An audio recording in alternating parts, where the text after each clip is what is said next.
Merhaba arkadaşlar, Sağlam Para kanalına hoş geldiniz. Yanımızda bugün Umut arkadaşımız var. Bugün gündemimizde olan üniversitedeki öğrencilerin... Dur kayıt. Bugün gündemimizde üniversite öğrencilerinin geçimini nasıl sağladığı var. Şimdi günümüzde öğrenciler genellikle ailesinin verdiği paralar aynı zamanda da Kredi Yurtlar Kurumu'ndan aldığı kredi veya bursla geçiniyor. Bizim arkadaşlarımız ve benim çevremdeki arkadaşlar genel olarak ailesinden geçiniyor ve kredi kullanıyorlar. Bu durumda paralarını nasıl yönettiklerini Umut ile birlikte sizlere anlatacağız. Bazı konuklarımız olacak, ara ara onlar gelecek. Şöyle başlamak istiyorum. Umut, bir aylık bütçeni nasıl yönetiyorsun? Öncelikle hoş sohbetinin daveti için çok teşekkür ederim Rica sana. ederim. Bu kıymetli koltuğa oturmak beni çok memnun etti. Öncelikle sana tekrardan teşekkür etmek isterim. Rica ederim, rica ederim. Genel olarak bir aylık bütçemi nasıl yönetiyorum konusuna gelirsek, şimdi şu şekilde bana haftalık bir biçimde ücret geliyor. Yani ailenden o kadar haftalık para Haftalık alıyorsun. olarak ücret söylememde bir sakınca var Yok, mı? söyle. İlk hafta 3, sonradan diğer haftalarda da 2000 olmak üzere total olarak 11 bin lira kadar bir aşağı yukarı bir ücret geliyor bana. Evet. Şu şekilde günlük zaten 15 lira. 14 de 15 diyelim biz ona. 1 lirayı saymayalım. Değeri yok çünkü pek. 15 lira bir otobüs parası var. Okula çıkış. Gelişte 30 lira aynı şekilde. Gel 30 liraya geliyor. Bunları bu şekilde aylık olarak devam ettirdiğimiz sürece ne kadar yapıyor tam hesaplayamadım. Ya olsun, Matematik sorun biraz değil. sıfır. Bu şekilde hesaplayarak bir onlar var. Ayrı olarak da günlük aşağı yukarı nereden baksak 300-400 küsürde Lira. bir yemek de gidiyor. Çünkü kaldığın yurtta galiba Tabii, yemek yok. maalesef kaldığımız yurtta yemek yok. Sadece çayımız var. 7/24 çay servisimiz mevcut yani. Onu da söylemek isterim. Bu arada çok selamlar yurt sahiplerine. Severim kendilerini. Hepimiz severiz. Bu şekilde bir dağılım oluyor. Ya günlüğümüz aşağı yukarı bir 600 lira, 550, 600 liraya kadar bir tekabül ediyor. Yani peki yediğiniz yemekler, yemek şartları falan nasıl oluyor? Yediğimiz yemek şartları vallahi şimdi şöyle o an kafamız ne hissederse ben birazcık arkadaşları bozuyorum ama canları sağ olsun. Fast food onların da. tarafına kayıyorsunuz biraz. Ya sulu yemek genelde tercih ediyoruz, ev yemekleri. Tahir Aga'ya buradan selamlar Tahir olsun. abimize çok selamlar buradan. Allah razı olsun ondan. Ekstradan da dönerdir zaten. O zaten öğrenci ek işi. ihtiyacı. Ya bu şekilde bir dağılımla aylık 10 bin lira kısmı bana sadece yol, yemek ve suya gidiyor. Yani bu 10 bin lira bir ay içerisinde yol ve yemek. Sadece Evet. gerçek hani yaşam şartlarını karşılıyorsun. Evet. Bunun dışında kendine ayırdığın bir para, eğlence veya bir birikim için ne yapıyorsun? Birikim için maalesef hiçbir şey yapamıyorum. Zaten burs almıyorum ben. Bildiğiniz üzere.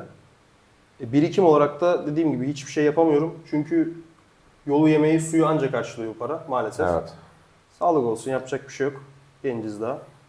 Daha ilerisi için güzel şeyler konuşabiliriz. İnşallah. Ama yani yetiyor mu, yetinebiliyor muyum? Ben şahsen yetinebiliyorum. Ya Ama kişiden kişiye değişir tabii o. ki benden daha az şartlarda, imkanlarda kalan insanlar da var. Evet. Çok yakın arkadaşlarım var, tanırım onları. Hani onlar için konuşursak çok zor. Evet, gerçekten çok zor. Hani dönüp baktığımızda yani 2500 lira bir kredi aldığınızı düşünün. Hani biz hani yemek olmayan bir yurtta kalıyoruz bu şekilde devam ettiğimizde 2500 lira sen sadece neye harcayabilirsin ki? Yani bunu düşün. Hiçbir eğlence yapmıyorsun. Yani bundan 2-3 sene önce arkadaşlarımızla birlikte burada aynı yurtta kalırken ben ve çevremdeki birçok arkadaşım altın ve gümüşe yatırım yapıyorduk. Yani şu an ben bile yapamaz duruma geldim. Çünkü günlük harcamalar enflasyonun yükselmesi sebebiyle gerçekten çok zor duruma geldi. Yani günlük minimum sadece yaşam şartlarını karşılayacak şekilde 600-700 liraya kadar bir masraf çıkartıyor bize. Bu da bizi gerçekten zorluyor. Sadece Umut değil, yani bütün hani bu bizim söylediğimiz ailemizden veya ek gelir kaynağımız olduğundan bir nebze biz daha rahat hareket edebiliyoruz ama baktığımızda çevremize gerçekten bizden daha az paralarla yaşamaya çalışan arkadaşlarımız var. Ve tabii ki biz onlara da destek çıkıyoruz ama iş gerçekten bir yerden sonra zor hale geliyor.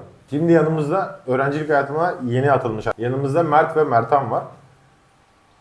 Şimdi siz öğrencilik hayatına yeni atılmışken hani paranızı nasıl değerlendiriyorsunuz? Birikim yapabiliyor musunuz? Yok, biz de Umut arkadaşımız gibi sadece yemek ve temel ihtiyaçlarımızı giderebiliyoruz. Birikim maalesef yapamıyoruz. Peki birikim yapmak istesiniz. Üçünüze de soruyorum. Hani paramı korumak mı yoksa hani onunla gerçekten hani değerlenmesi için ne yapardınız? Hani sırayla başlayalım. Mertan'dan başlayalım. Ya örnek veriyorum. Bir ay boyunca yeme içme giderlerini karşıladın. Kenarda da 2000-3000 TL paran kaldı. Yani 1-2 ay biriktirip altın ya da birikim yapabileceğim bir yerleri şey yapardım. Ya altın, neden altın mesela? Altın daha çok Babaanne beni yatırımı cezbediyor diyelim yani. ya. Öyle Babaanne diyorsun. yatırımı. Babaanne Yani yatırımı. Direkt yani o şekilde, kaba tabir bir şekilde. Yani niye sence altın, ben hani senin kafanda belki canlanır. Altın paranı korur. Böyle bir şey var. Evet. Böyle bir Ezelden gerçek. beri var. Şimdi bir örnek vereyim. Sen bir kalemi hani bundan 10 yıl önce 10 liraya alıyorsan şu an 100 lira olduysa sen eğer bunun o yıl 10 liraya altın aldığında sen o altınla gene bu kalemi alabileceksin. Ama 10 lirada nakitte kalırsan alamayacaksın. Evet. Aynı şekilde gümüş. Hani ben Umut'un söylediği gibi hani eski büyüklerimizin yaptığı yatırımlar genelde hep böyle oluyordu. Altın, gümüş ve benzeri.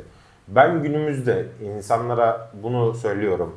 Ve öğrenci arkadaşlarıma da söylüyorum gümüş. Çünkü hani uzun vade elinde tutabilirsin. Aynı zamanda ucuz. Şimdi 1 gram altın almaya kalksan kaç para Umut? 4100. Şu anlık güncel kur 4100. Ya 4100 lira 1 gram altın alabilir miyiz be? Hem Ertem. Alamayız yani şu an bir aylık gelen bize parayla 4100 lirayı biriktirip altın almak için çok zaman lazım. Peki hani 1 gram gümüş kaç paradır? Vallahi olsun 41 lira, 42 lira, 45 lira Şimdi- bandında olsun. Her gün 1 gram gümüş atsan kenara olur mu? Hani mantıklı mı sence? Yani mantıklı olarak toplu almayı daha çok ben caziplerim ama Ama şöyle günlük olarak da hani o meşgale içine girmeyi pek tercih etmem. şunu Yapılır mı? Lafını kesiyorum. Çok özür dileyerekten. Yapılır mı? Yapılabilir. Ya bak benim aklımda şöyle oluyor. Bir süre ben yaptım bunu ve hani gerçekten paramı korudum. Nasıl yaptım? Ailemizden haftalık para alıyoruz yeri geldiğinde. Hani bu süreçlerde ben aldığım haftalıktan 500 lira atıyorum veya 200 lira, yeri geliyor 100 lira. Hani bununla gidersin o kadarlık gümüş alırsın. Hani bir bakmışsın bunun sonunda bir baktığında senin 100 gram, 150 gram gümüşün oluyor. Daha sonra güncel kurla bunu çarptığında senin aldığın zamanın örnek veriyorum 100 gramı 3000 liraya mı geliyor? Sen o süreçte bir bakıyorsun senin paran 4500 lira olmuş. Hani böyle de olabiliyor. Yani bu tarz şeyler de olabiliyor. Yani o yüzden diyorum günümüzde gümüş ucuz olduğu için güzel bir yatırım seçeneği oluyor. Şimdi o zaman şöyle eğlenceli bir soru sorayım, tamam mı? Ailemizden düzenli paramızı alıyoruz, tamam mı? 50 bin lira gibi bir para geçti eline havadan. Bunu nasıl değerlendirirsin? Sadece yatırım olarak değil, tamam mı? Bak kameralar oynamayın. Düzgünce. Mert'ten başlayalım. 50 bin lira para. Ya şimdi öğrenciyim. Bazen istediğim şeyler olabiliyor. Ben kesinlikle motor alırdım. İhtiyaçlar öncelik tabii. Bir motor alırdım. Çünkü hem okula gidip gelirken daha iyi olabilir. Hem de istiyorum. Yani rahat motor olurdu yani. yani. Motor istiyorum yani. Üzerine bir miktar para koyup daha güzel bir motor alabilirim Olabilir. yani. İstiyorum. Peki yatırım yapmak isteseydin, hani bunu ben yatırımda değerlendireceğim deseydin, nelere yatırım yapardın? Yani açıkçası duyduğum kadarıyla, araştırdığım kadarıyla gümüş almak daha mantıklı geliyor altından. Çünkü altının şu an çok yüksek bir bedeli var. Ve gelen 50 bin lira altın almak ya mı gümüş almak mı? Gümüş almak derdim. Bir miktarıyla gümüş, bir miktarıyla altın alırım. Evet. Güzel. Bu şekilde paramı korudum. Paranı korudum bu çocuk. Gerçekten çok güzel. Peki Umut Bey siz ne yapardınız? Bu soru bana sorma fırsatında bulduğun için sana çok teşekkür ederim. Çünkü ben çok güzel harcardım o parayı. Nasıl harcardım? Şimdi şu şekilde öğrenciyiz. Ben 21 yaşındayım. Kaç senedir eğitim hayatım var işte. Yapamadığım süreçteki şeyleri yapmak isterdim zaten. Her öğrencide olduğu gibi. Kafadan bir 10 bin liraya alışveriş. 10 bin liraya tertemiz işte kıyafetinden çorabına, çorabından ayakkabısına her şeyine kadar alırım. Yettiği kadarıyla. 10 bin kendim ezerim. Hiç affım olmaz. Hiç affım olmaz. Geri kaldı 30 bin. 30 binin 15'ini bir köşeye atarım. Dar gün olur, bir şey olur. İhtiyacımız olur, sıkıntımız olur. Aileye, dosta bir şey olur. O para orada kalır. 15 bin liraya da ailemden bir ay para almam. 15 bin lira orada kalır. Çok güzel bir düşünce. Çok güzel. Gerçekten tebrik ettim Ya seni. ben bu şekilde düşünürüm hani yani. Ben hani yatırım Ya şu şekilde ben hayatım boyunca fazla yatırım yapan bir adam olamadım. Maalesef. Anı yaşayan bir insan. Aynen öyle. Maalesef geleceğimi pek düşünemiyorum. Teminat altına almak istemem pek ama teminat altına almış olsam çok daha farklı yerlerde olabilirim. Ama insanlar keşkelerle yaşar. Ben keşkelerle yaşamak istemem. Ben hayatımdan memnunum. Ne Hani güzel. bu şekilde de parayı idare ederdim. Peki Mertan Bey, siz ne yapardınız? Ben de arkadaşlar gibi cüzi bir miktarını harcardım. 10.000 falan harcardım. Geri kalanını yatırım yapardım ben. Ne tarzı? Hani ben şimdi size altın ve gümüşten bahsediyorum. Hani diğer hani yatırım seçenekleri, hisse senetleri var, kripto borsaları var, hani kripto paralar var. Bunlar da değerlendirilebilir. Mesela altın alacaksın veya gümüş alacaksın. Nasıl alırsın sen? Yani gram altın falan alırım. Nereden alırsın? İnternetten mi tercih edersin, fiziki mi? Fiziki. Umut? İki türlü de olur ya. O an hangisi işime kolay geliyorsa şahsen. Mert Bey? Fiziki. Fiziki.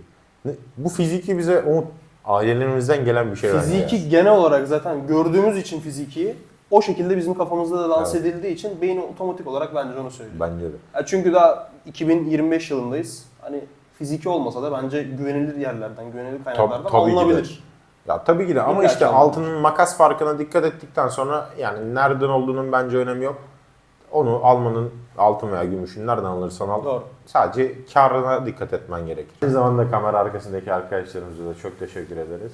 Bugünkü konuğumuz öğrencilerin geçinmesi ve yatırımları eğer yapabilirlerse yatırımları nasıl yapacakları hakkındaydı. Bizi izlediğiniz için teşekkür ederiz. Kanala like atmayı ve abone olmayı unutmayınız.